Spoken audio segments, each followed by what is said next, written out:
Welcome प्यारे विद्यार्थियों। आज हम कक्षा 8 के सामाजिक प्रश्न पत्र की बात कर रहे हैं जो आपका 29 मार्च को यानी जो एग्ज़ाम होने वाला है।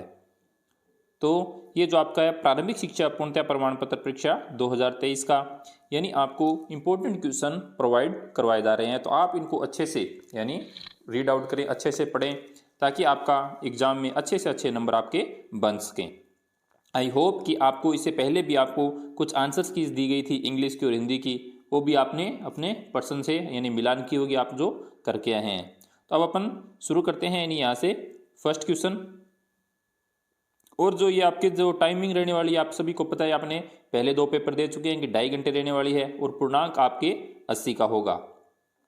तो देखते हैं पहला क्वेश्चन यानी फर्स्ट प्रश्न है, इतिहासकारों ने अंग्रेजी शासन द्वारा तैयार रिकॉर्ड का प्रयोग किया। तो इतिहासकार थे जो अंग्रेजी शासन द्वारा तैयार रिकॉर्ड का प्रयोग क्यों करते थे? वाद विवाद हेतु, टिप्पणी हेतु, इतिहास के अध्ययन हेतु या प्रतिवेदन तैयार करने हेतु। तो वो जो इसका यूज करते थे वो इतिहास के अध्ययन हेतु करते थे। तो इसका राइट आंसर अपना हो जाएगा ब। फिर दूसरा प्रश्न, हुड्डा सम्मेलन की अध्यक्षता की थी। हुड्डा सम्मेलन की अध्यक्षता महाराणा जगत सिंह सेकंड ने, महाराणा अभय सिंह ने, सवाई जय सिंह ने, राजा दुर्जन सिंह ने। तो इसकी जो अध्यक्षता की थी वो की थी महाराणा जगत सिंह सेकंड ने। तो इसका राइट आंसर हो जाएगा ए। अगला प्रश्न है अपना, वर्ष 2011 के अनुसार भारत की जनसंख्या है 100 करोड़, 141 करोड़, 121 करोड़, 145 करोड़। तो इसका राइट आंसर हो जाएगा 121 करोड़ यानी ब अपना राइट उत्तर हो जाएगा। फिर है नेक्स्ट अगला क्वेश्चन, पर्यटन का अर्थ है यानी पर्यटन का क्या अर्थ है? सामान का आयात, सामान का निर्यात, विचारों का आदान प्रदान या भ्रमण हेतु। तो पर्यटन किससे संबंधित होता है? पर्यटन से संबंधित होता है भ्रमण हेतु जाना, यानी कहाँ जाना? भ्रमण हेतु जाना। तो इसका राइट आंसर हो जाएगा द। अगला प्रश्न है, सामाजिक न्याय हेतु आवश्यक है। क्या आवश्यक है? कानून बनाना, कानून लागू करना, जन चेतना, उपरोक्त सभी। तो सामाजिक न्याय हेतु ये सारी चीजें क्या होती है? आवश्यक होती है। कानून बनाना भी होता है, कानून को लागू करना, जन चेतना, उपरोक्त सभी। तो इसका राइट आंसर हो जाएगा द। अगला प्रश्न है, बेटी बचाओ बेटी पढ़ाओ योजना का उद्देश्य क्या है? यानी इस योजना का बेटी बचाओ बेटी पढ़ाओ का जो स्लोगन चल रहा है उसका उद्देश्य क्या है?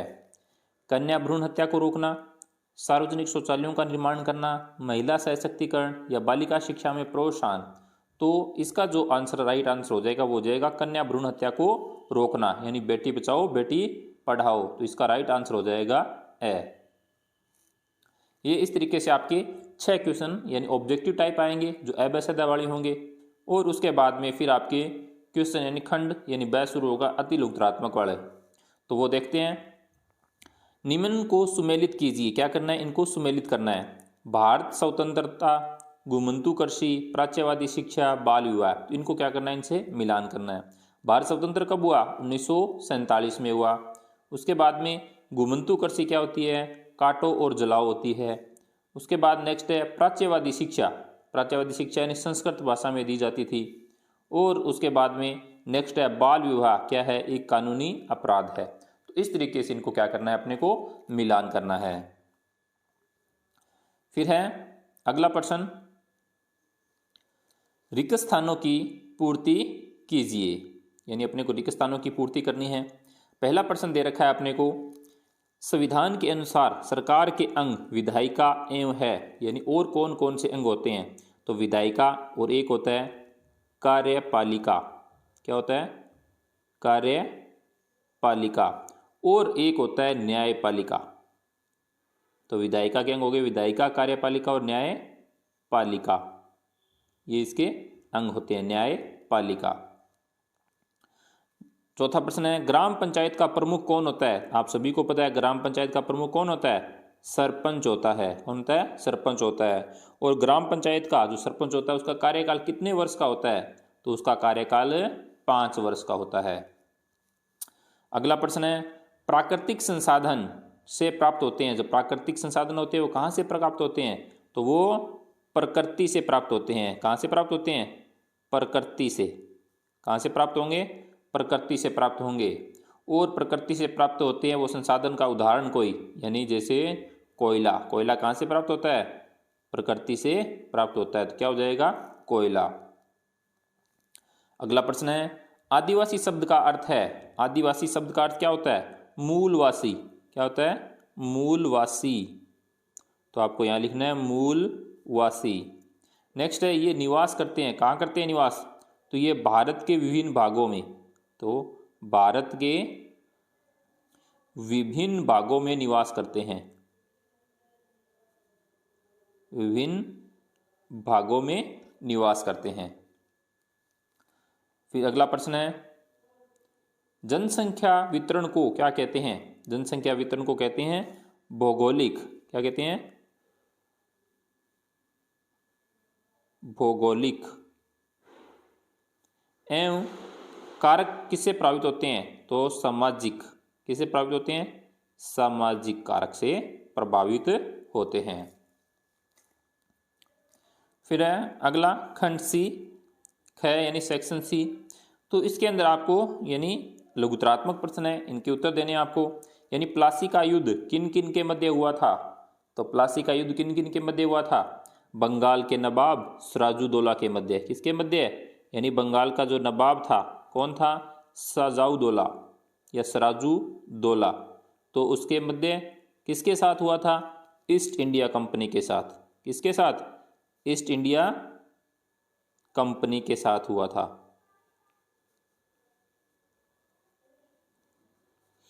तो बंगाल के नवाब सिराजुद्दौला या सिराजुद्दौला और ईस्ट इंडिया कंपनी के मध्य हुआ था। तो ये आपको यहाँ पे लिखना है।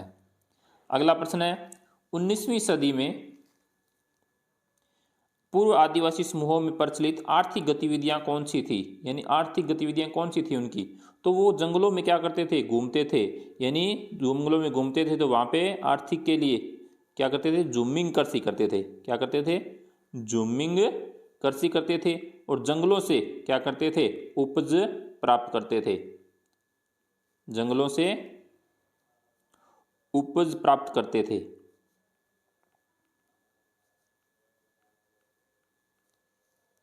तो ये इनकी क्या थी? यानी आर्थिक गतिविधियां थी। फिर अगला प्रश्न है, प्राच्यवादी शिक्षा के समर्थक विद्वानों के नाम बताइए। तो प्राच्यवादी शिक्षा के समर्थक कौन थे? एक तो था विलियम जोन्स। कौन था? William Jones. एक था हेनरी थॉमस। Henry Thomas.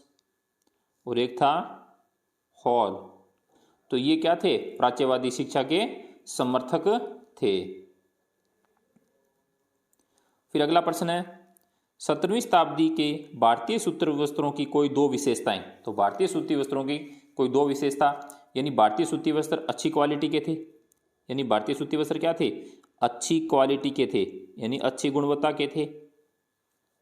अच्छी गुणवत्ता के थे। और दूसरा हो जाएगा, भारतीय सूती वस्त्र अच्छी कारीगरी के थे। यानी कारीगरी है उन पे क्या की गई थी? अच्छी की गई थी। यानी भारतीय सूती, पूरा लिखना आपको, भारतीय सूती वस्त्र अच्छी कारीगरी के थे। कारीगरी के थे। तो इस तरीके से आपको इनको पूरा लिखना है।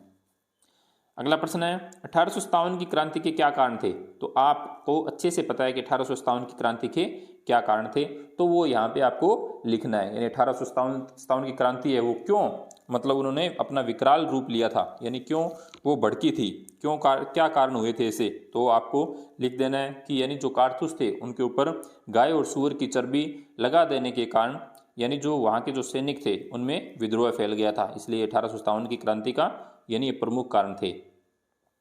फिर अगला प्रश्न है, स्थायी बंदोबस्त प्रथा क्यों असफल रही? तो आप स्थायी बंदोबस्त प्रथा क्यों असफल रही उसके बारे में, उसके कारण यहाँ पे लिखेंगे।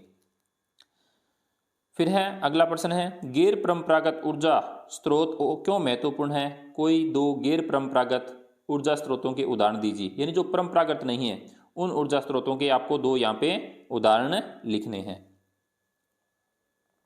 तो ये क्वेश्चन आपको समझ में आ गया होगा। यानी गैर परंपरागत ऊर्जा स्रोत क्यों महत्वपूर्ण है और कोई 2 गैर परंपरागत ऊर्जा स्रोतों के उदाहरण लिखिए। अब मैं आपको क्वेश्चंस और दिखाता हूं आगे।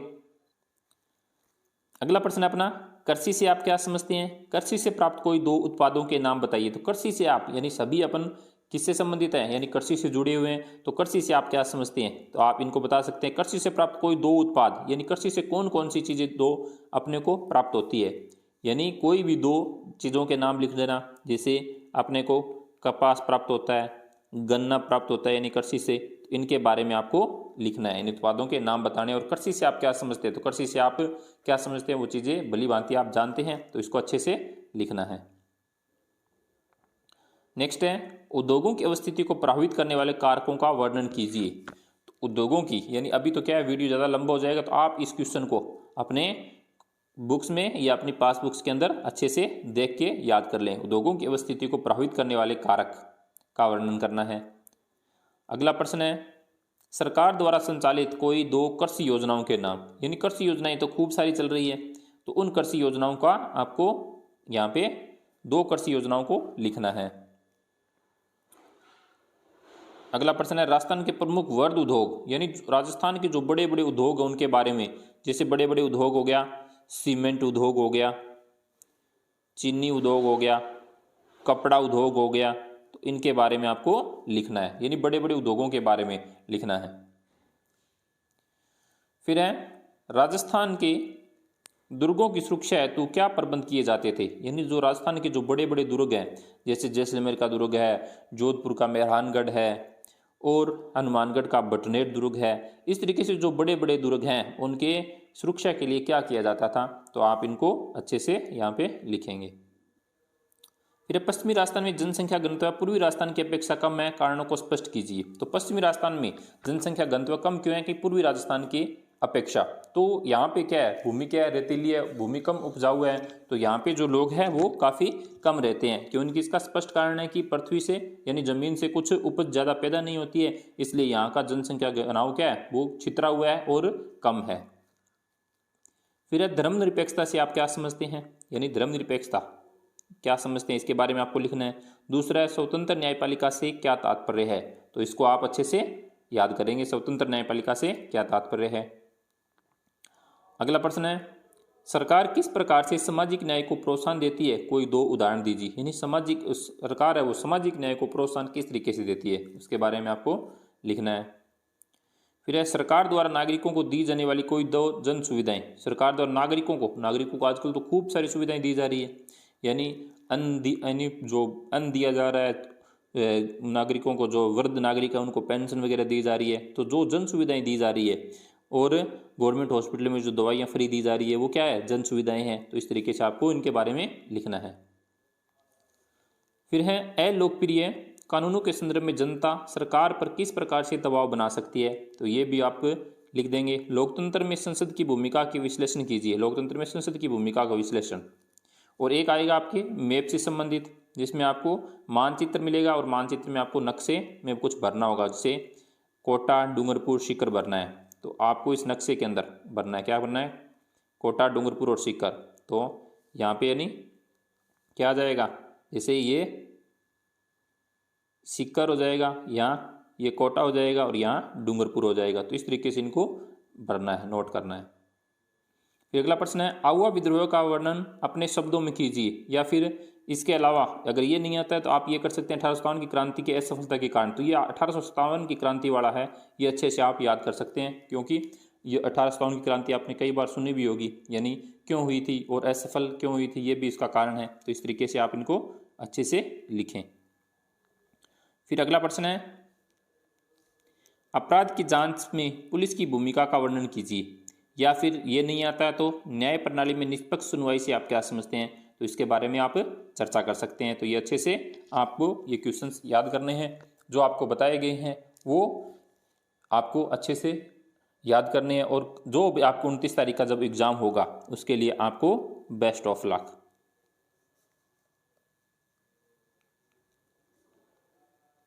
Thank you.